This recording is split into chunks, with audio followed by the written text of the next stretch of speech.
اب ہم السلام علیکم بچوں، میں آپ کی اردو کی ٹیچر مس افشین ہوں۔ آج ہم نیا سبق پڑھیں گے، نظم پڑھیں گے جس کا نام ہے گرمی۔ یہ ہمارا چوتھا سبق ہے، ٹھیک ہے۔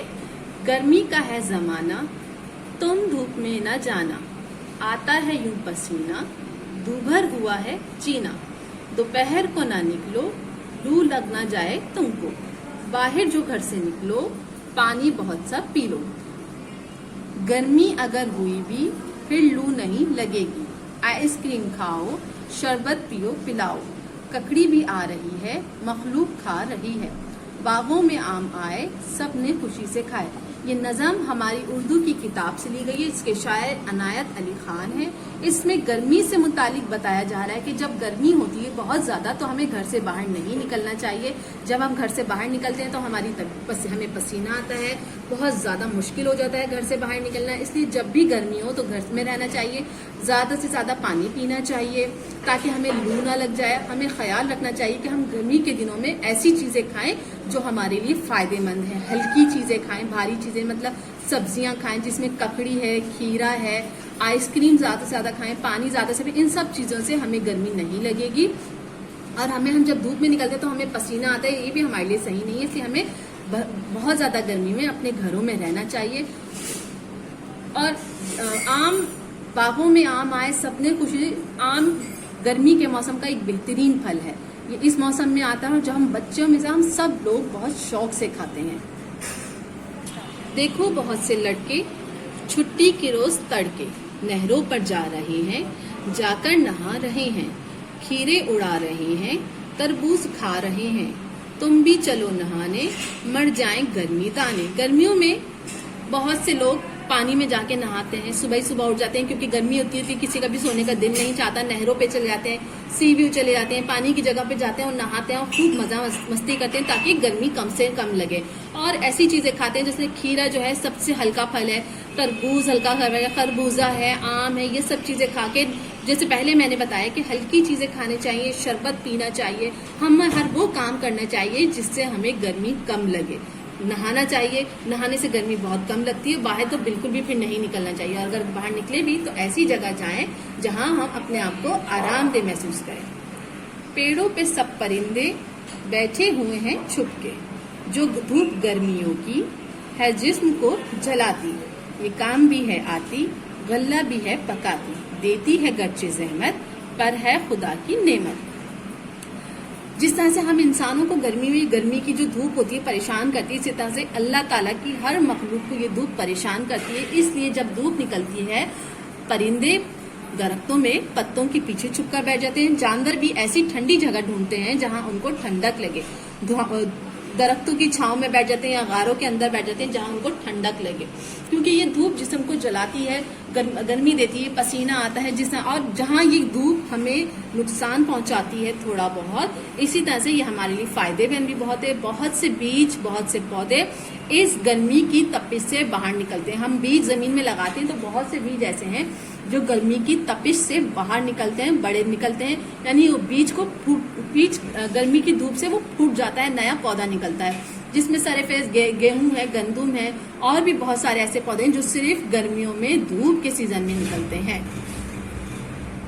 اب ہم نظم گرمی کے الفاظ مانی کریں گے، وہ اسی طرح سے کرنا ہے جیسے آپ نے سب نے پہلے کا کام کرا ہے، سیم ایز اٹ از اسی طرح سے بالکل کرنا ہے جیسے پہلے کے سبق میں کرنا۔ دوبھر مشکل، لو گرم ہوا، مخلوق اللہ کے بنائے ہوئے، تڑکے صبح سویرے، غلہ اناج، زحمت تکلیف۔ اب ہم سوال جواب پر آتے ہیں۔ سوال آپ نے بلو کلر سے اتارنا ہے، پینسل سے اس کا جواب اتارنا ہے، ہر لفظ کو اچھے سے لکھنا ہے اور لائن چھوڑ کے لکھنا ہے، ٹھیک ہے۔ پہلا سوال ہے، لو سے بچنے کے لیے کیا کرنا چاہیے؟ جواب ہے، جب لو یعنی گرم ہوا چل رہی ہو تو گھر میں رہنا چاہیے، بہت سا پانی اور ٹھنڈے ٹھنڈے پھل کھانے چاہیے اور ہلکے کپڑے پہننے چاہیے۔ سوال نمبر 2 بلو کلر سے لکھنا ہے، گرمی کے موسم میں کون کون سی چیزیں کھانے پینے کے لیے پسند کی جاتی ہیں؟ کوسچن مارک ڈالنا ہے۔ جواب پینسل سے لکھنا ہے، گرمی کے موسم میں ہلکی اور نرم غذا کھانی چاہیے،